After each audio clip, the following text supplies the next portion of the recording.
Hey, it's Erica Danielle with episode 45. This week, for the first time, we're going to have a guest on the show. His name is Jason Revere, and he's the author of Get Your Head Out of Your Asana. So, you can imagine what you're in for with that title to his book. He's going to share with us a little bit about his spiritual journey, and I think that many of you will find some resonance in what he has to say.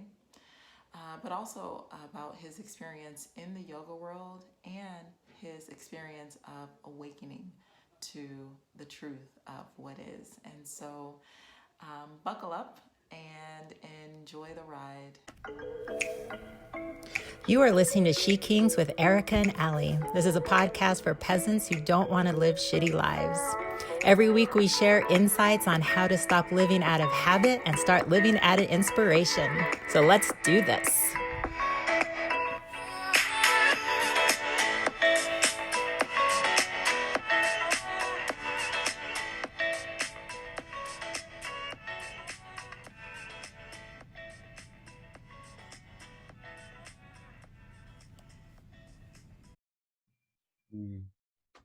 Hey. Hi. Welcome, everyone. And we are the SheKings, and we have a special episode for you today. We are going to be talking with Jason, and Jason is an author. Jason travels to different places, and he was just sharing to me about this new community that he's creating with a few more people. So I'm super excited to hear more about that. So for those of you who are new, welcome to SheKings. And Erica, who are SheKings? What do we do for those who don't know? Yeah, that's such a good question, Allie, because what I don't have up is my little thing. The reason why is because I can't have anything up because my goddamn internet is kicking me off. I will tell the people who we are, and we are a spiritual podcast, and that every week we bring clarity to overused spiritual buzzwords and little known spiritual concepts so that you can live a life with more freedom and ease. And this is a special episode, but it is going to be episode 44, and it is going to be our talk with Jason. So Erica, you know Jason, so tell the people how you connected with Jason. It's going to be episode 45. Is it? Wonderful. Episode 45. Episode 45. Here we go. Yes, here we go. Episode 45 and take 2. Episode 45. So yeah, this is life and in coronavirus, and anybody who listens knows that I think that we need to re-record this episode. Nope, we're not going to. We're not going to. So no, yeah, Jason and I, we met, quite a while ago when I was living here in 2011. Yes. And actually, and I don't know if Jason remembers this, but the first time I met him, he was teaching at a yoga studio very close to my house. And I walked up to his punk ass, and he was so fucking stank. I was like, what? And he was just like, he kind of looked me up and down. I said, hey, go fuck yourself. That is not what happened. I said it in my heart. But I just left out. But how did we end up reconnecting after I decided you were stank? After I decided you were a fucking asshole, we connected again. How did that happen? Well, I don't recall being called an asshole, but I do recall you came to one of my lessons at this school because you were sort of new in the city, right? And you were checking out the yoga scene, going to classes. And somehow we had a friend connection, whatever, in the yoga world. I really don't remember the details, but I remember I was teaching at Go You May. You came to a class on Saturday. And then you came to talk to me after the class. I guess that's when you say I was stank, but I don't remember. I do not recall. So I wouldn't be surprised either. So it's whatever. But you told me that you couldn't move your arms for 3 days, that Willem had to feed you, that the class After your class? Yes. Yeah. And that's what I recall. Oh, so she was a little angry about her physical, and so she was projecting that you were being stank when it was just her body going, it's his fault that you Oh, can't Like, why did he do this to me? Yes, first exactly. of all, I mean, like Jason said, I don't remember it that way.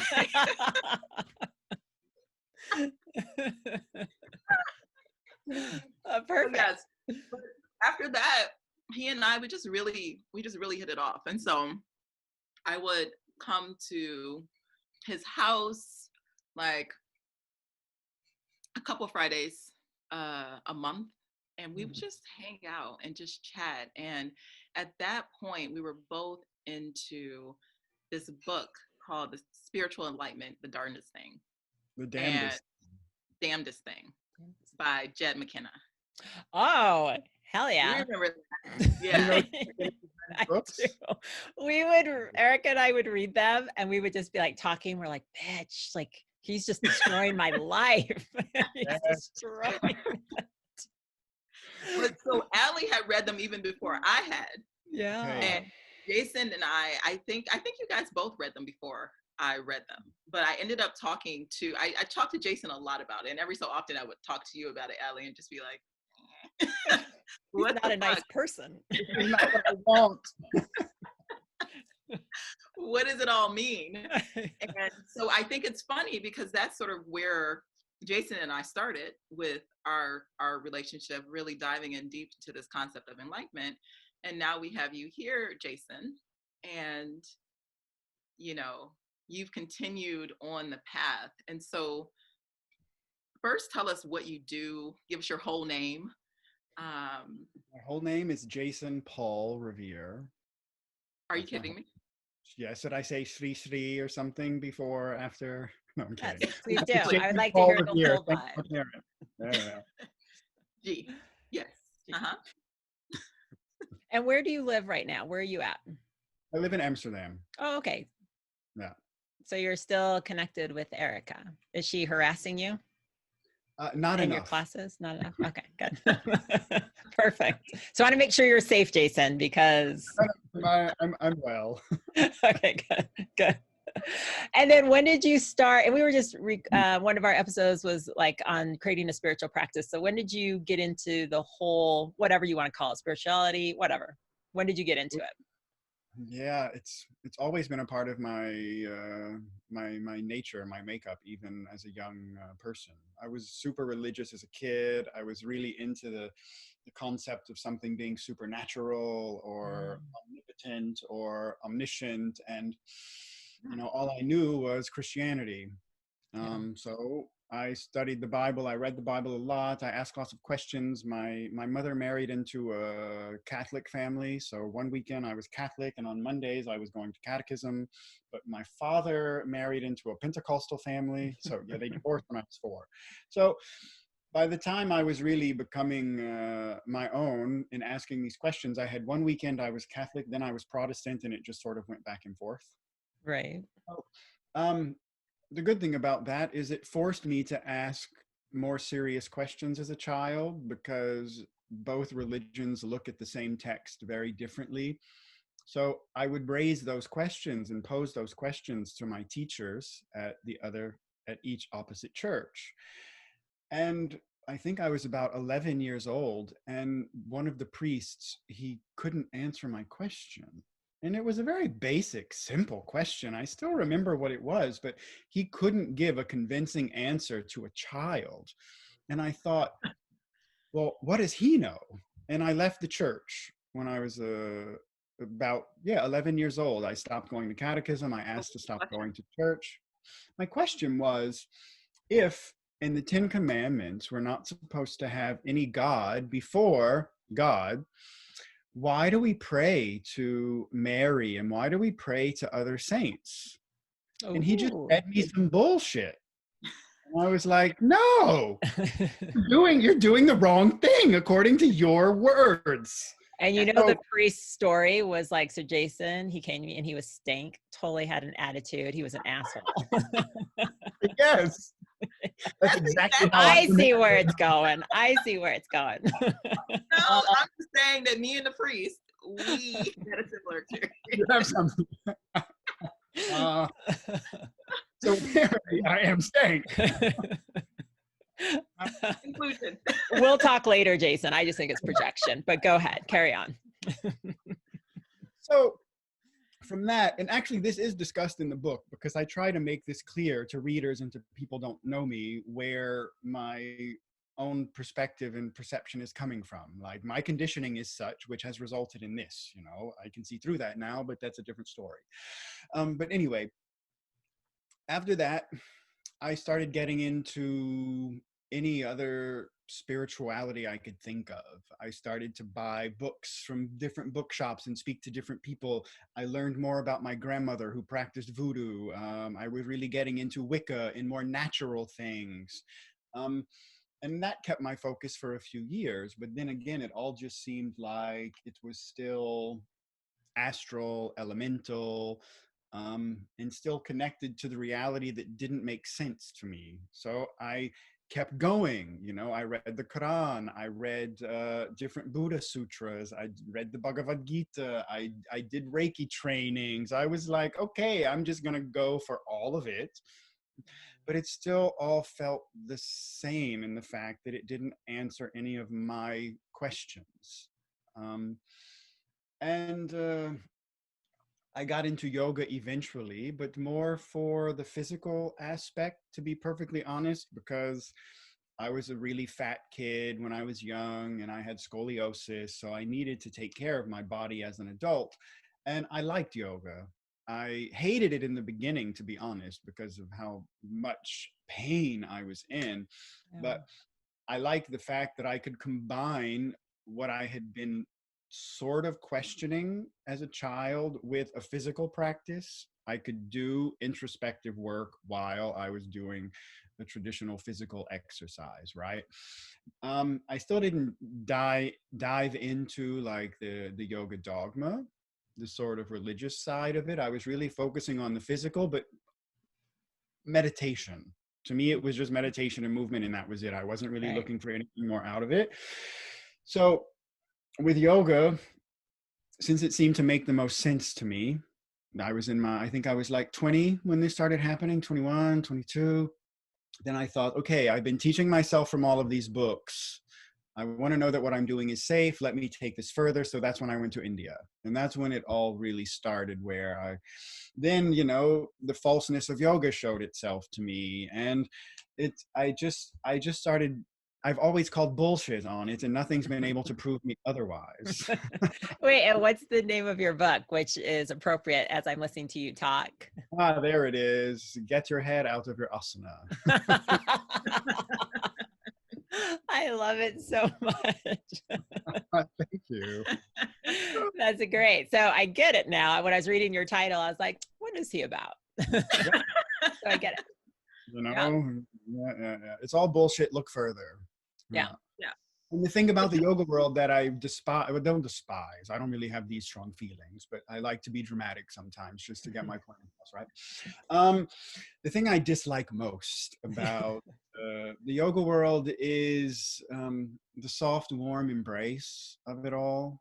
And the fact that people seem to, just like Christians do with the Bible and other religions do, they like to cherry pick what sort of suits their own personal agenda and what makes them feel the warmest, and, you know, sort of confirms their beliefs and what they're looking for. And then people get stuck in their teacher. Oh, but Guru Shaba says that if we're not doing it like this, wearing these colors and wearing this fucking thing, then it's never gonna happen. And it's just one more blindfold over the other in a tradition that's supposed to be doing just the opposite. So, but Jason, you're still in the yoga world. Of course, because I have nowhere else to operate, because that's where my training is, and that's where I've learned to work, and that at least attracts a certain sort of people that hopefully eventually I can show them this.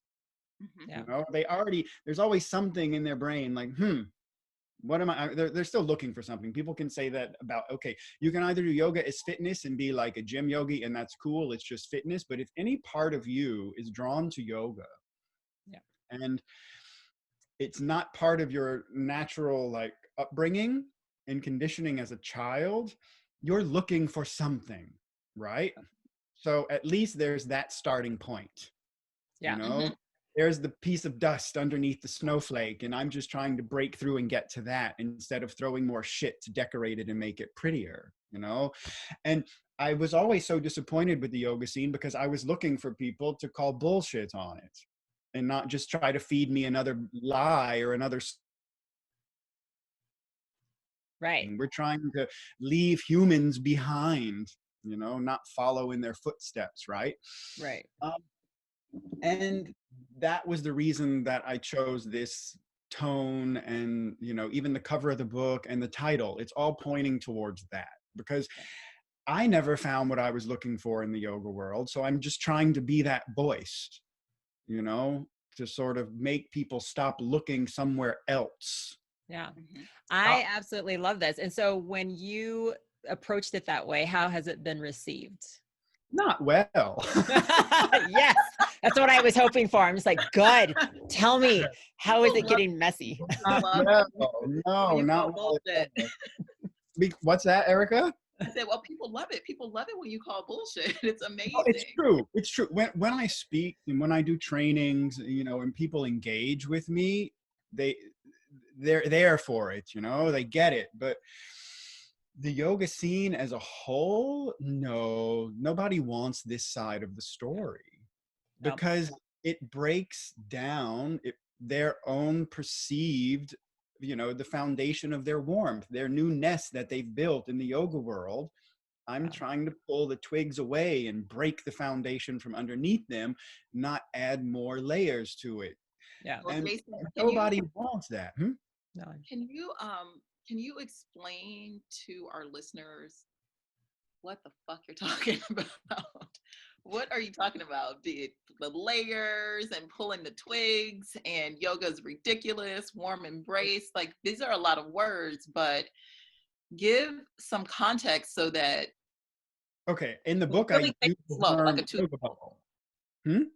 And talk to us like we're 2-year-olds. Like, really explain what it is that you want people to see that you don't think traditional yoga or any religion is showing.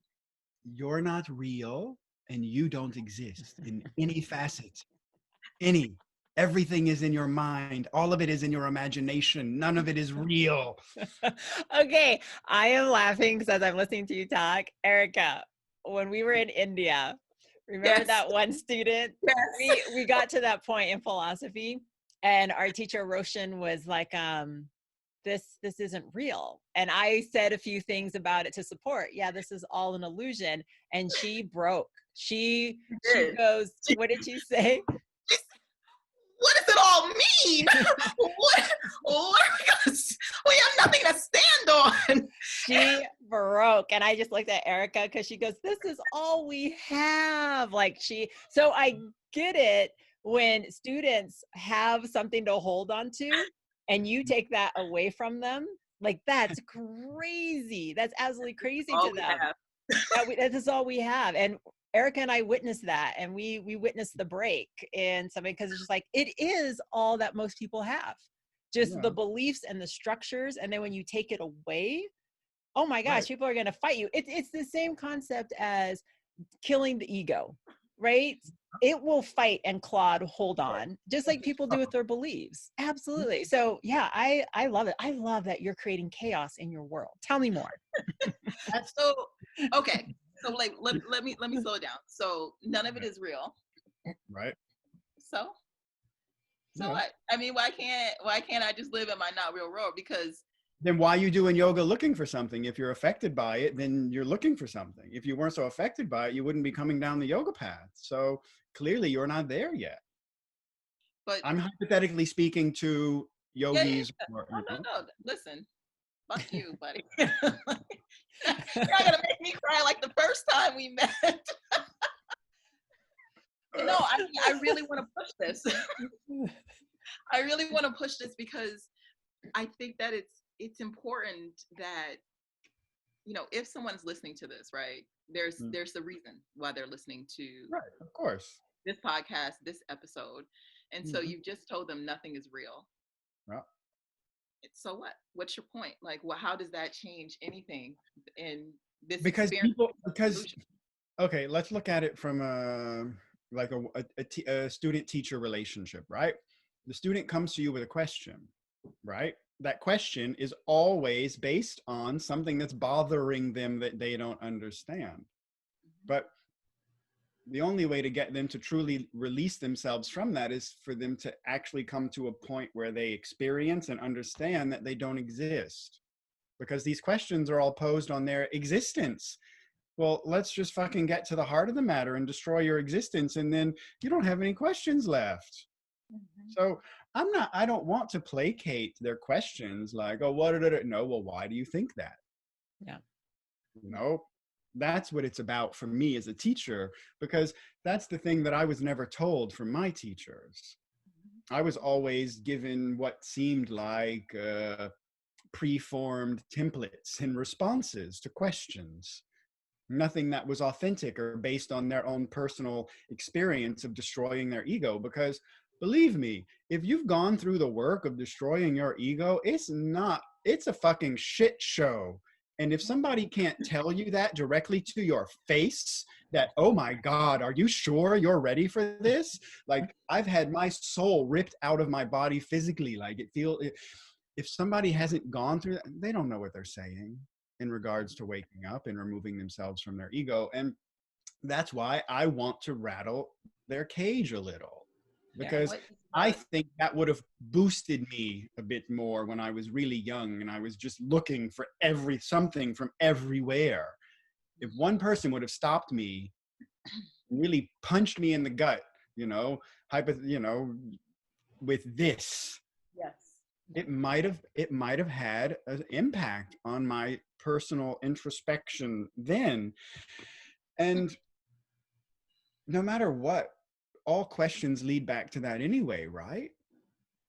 They're all connected to something. Your fear of not existing. Well, let's kill you first, and then go chase the fear. So it sounds like you're saying that, if someone had even, personally had this insight on their own, and, had been able to share this with you at another point in your life, that it would have had some conceivably beneficial effect for the human. Yes. So it's not just that I'm going to tell you that this is an illusion. There's a benefit you see. And there's a huge benefit. And I'm not just going to tell them that, because you can tell them that, but they understand something. It's another thing to be stabbed in the chest with a knife, right. So I want them to start tearing apart their own story and their own narrative themselves. And go ahead. And in my experience, that's what works the best. Yeah. Well, personally, what shifted after you came to this realization of Maya, of illusion? Well, when the outside world falls apart and you sort of see through it, and that's the place where you always thought you existed in 3 dimensions, in material form. When you truly realize that place is not real, it's all an illusion, and it's all stories pieced together in your mind, then where do you exist? It goes further. It goes to, well, if that place where you existed doesn't exist, but that's where you inhabited and that's where you lived, and then you don't exist either. That's what happens. And I love this, because now I see how you are similar, like with the Jed McKenna books and everything. Like, I remember reading, and they're on his farm, his property, and there's a student there, and she's asking questions, and he keeps telling her that none of this is real, and she finally realizes it, and she breaks. Like, she has a mental break. And I remember, like, she was just crying for days, and she slept for more days, but then she came to that realization. So, like, so when people have that break, do you, like, are you there to support, or do you give them things in place for their support? Do you believe that they need support when that break happens? I don't believe they need it, but I'm always there to, redirect questions or just talk to them or just give them a place to vent, Yeah, that's good. Yeah, I love just that. Yeah. keep them from, looking away from it. Yeah. Right. To avoid it, because it can be so uncomfortable. Yeah. And then, because I do want to talk a little bit before we run out of time about what you were sharing with me, like the property in Italy that you're doing, and what the purpose of that's going to be. But real quick, where can people find your book? My book is available on Amazon. Nice. As an ebook or, print. And that's all. It's only there because that's all that matters, really. It doesn't need to be anywhere else. They can buy it from what's it called, Ingram Spark. That's like Okay. a global distribution outlet for booksellers. Okay. And it gets bought from there, but I don't really, so it's available in some bookstores. Right. Oh, perfect. And then say the name of it again real quick. Get Your Head Out of Your Asana. Get your head out of your asana, people. So check out that book on Amazon, and let's pivot real quick. I have one question. One question. Yes. We always give homework, Jason. Okay. And so along the lines of what you've been talking about, if you just had one small thing that our listeners could do to continue their on their path to seeing and understanding Maya, what would that homework be? But to seeing and understanding Maya? Yeah. And I mean, if you have something else, then that's totally fine. But you spent this entire time talking about this illusion. How is there something that you could give them that if they wanted to right now wake up? Well, that's a loaded question. Just order my book. That's your homework. Just order the book, and then we'll talk later. For 5 install. No, I'm kidding. Listen, what I always tell my students when I work with them directly, the first thing I need to get them to understand before I can even help them is, what do you want? That's it. And we have to get there before we can do anything, because most people don't want to destroy the idea of reality, because that's not where they want to go. That's not where they're headed, but that's what enlightenment is. But most people don't want to do that. And that's perfectly fine. Most people want to know how they can live better in the life they have, and to do that, the first thing you have to know is, well, what is it that you want? And in order to know that altruistically, it has to be coming from your intuition and not from your ego self. So it's getting people to a point where they shut off from their mind, they shut off from their body, and they listen, because it's in there. It's right there. It's sitting there. We just cover it up with our story and our drama and our emotions and our bullshit. But if we cut all of that off, it's just sitting there. You know what you want. You know what to do next. You're the only one preventing yourself from doing it. So let's find out why. And then, what do you really want? And that's how we start the work. And then they start to see all the lies and bullshit that's been holding them back. And that's where the destruction begins. I love that. That's totally aligned with our last few episodes, right? Just really talking about that connection to universe, God, spirit, whatever you want to call it, that connection, whatever it is that we are, and understanding that's just coming through all the time. That thing that you want is always flowing through. And it is, we talked about it as mind being a bottleneck, right? Mind is just stopping it. It's closing off the flow of what is actually here to be done and experienced. So that's perfect homework. Yeah. So that's perfect homework to, to go in alignment with what we were talking about. Okay. So real quick, what is your next project, your big next project that you're taking off to do? Well, what I want now, whether it will come into fruition, but what I'm working on now is creating a non-dogmatic ashram of sorts, because I really like ashram living. I like community living. I like self-sustainability, but I really hate ashrams because they're so up the ass of a specific guru or lineage, and it's just I can't handle it. It's too much. And it's not really, to me, it's not really yoga anymore. It just turns into a cult, or there's these sort of aspects that don't seem right about it. But I still like to go to them because the lifestyle that's there. So I'm trying to create one of those that's sort of non-dogmatic, doesn't follow a lineage, is self-sustainable. And we're going to go look at some land in Italy in 2 weeks. Nice. So it's like 4 hectares in the mountains with 2 water sources and a lot of potential.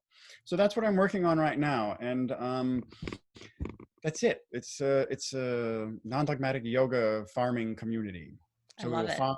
try to be self-sustainable, but I want it to operate as a place where you can live, or you can just, like an ashram, show up when you want and have a place where you can do your practice, but with also guidance if you need it. You Love know? it. I love that idea. And we'll talk later on a cult, because I'm actually wanting to build my own cult, but that'll be a different episode. Literally, like she talks about it every day. Every day. I think I know I was a cult leader in my past life, because I'm always trying, like, let's create a cult. But the ashram idea, I absolutely love it. So we will check in with you once things are going, or you check in with us to let us know. And then are you going to be documenting the process if it, when it gets going? Are you going to be documenting like your whole process? Probably like on Facebook or on Yeah. the website for the school. Like, I mean, I will post it all a lot on Facebook, because we're Wonderful. gonna, if we buy the land, we're gonna need, support and people who want to Yeah. be involved, because there will just be 3 main partners. One of them is a professional grower. He grew medical marijuana for the pharmaceutical industry, and he hated the corporate aspect of farming. So he wants to take that, but have a permaculture farm to grow hemp Nice. for Yeah. medicinal use. Ooh. The other one specializes in, he does voice work and voice therapies, but he also organizes events and festivals and things like this. And then we would bring the yoga side. Right. Together, we would create a living community for this purpose. Yeah. I'm obsessed. That sounds amazing. I love Yeah. that. So I'm off in a couple of weeks to see how it goes. Good. Yeah. So where can people find you on all the socials? Well, I only have Facebook as my name, Jason Okay. Revere, or Jason. The schools, I post blogs there occasionally, but usually it's going to be on Facebook anyway. The schools are youcanyoga.nl if you want to find out about like our schools in Amsterdam, the teacher training courses that we give, or I'm going to also make a page there about the farm, because I want it to be linked to our schools here, so that our Nice. students know that they have a place when they need to go. They can retreat or do workshops or trainings or things like this. So this is the sort of fairy tale fantasy of how I want to get it all out. But for other social media, I mean, the schools have an Instagram page. I have an Instagram page, but to be honest, my activity sort of goes up and down depending on my mood and what I'm working on. But the project will be shared through all of those things. Wonderful. Yeah. And We'll include all of that info in the show notes, and also below if you are on YouTube. And don't forget to subscribe. yes. Yeah. And even with all the choppiness with Zoom, we still expect 5 stars and some really good comments. So don't slack. It's not our fault. It's Zoom. Right. Yeah. Just gets over people. So if you go want ahead. to reach out to Jason, everything will be below, or you've heard it here. And we just want to thank you for coming and talking to us, Jason. We hope to work with you again in the future. That would be great. Thanks a lot. I always love talking about nonsense. So yeah. We love it. That's our whole show. Fabulous. All right, everyone. Thanks for tuning in to SheKings podcast. Find us on Instagram. Follow us. Erica Danielle overshares on all her socials. I am Allie Duncan BC on all mine. And do the thing and take care of yourselves. Peace.